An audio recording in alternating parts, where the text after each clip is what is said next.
I think the one constraint that the pure play e-commerce companies will have, who are all doing very well in terms of transactions, revenue velocity, etc., is funding, right?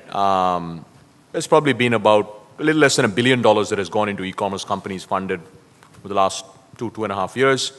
And there'll be several billion more that'll have to go in to fund these companies. And unlike in the US, where the venture capital and private equity ecosystem is very evolved, here it's not as evolved. So I would say funding that is required for the pure play e-commerce companies to scale, I think, will be one big factor. The second factor is consumer trust.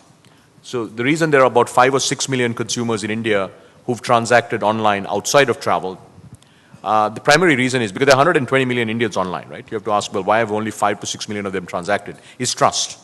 And it's particularly important because a lot of these brands, whether it's Flipkart, Myntra, Snapdeal, are new brands, right? So they're not as well known and people don't trust them.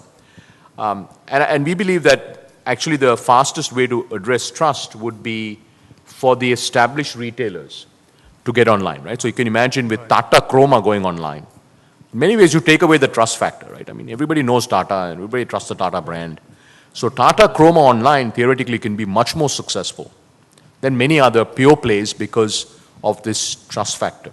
So I think the second thing that is around this trust is as Reliance Retail goes online and makes a big deal, Future and so on and so forth, under the Birla brand. I mean, you can imagine, right? The Birla brand is one of the most trusted brands in India.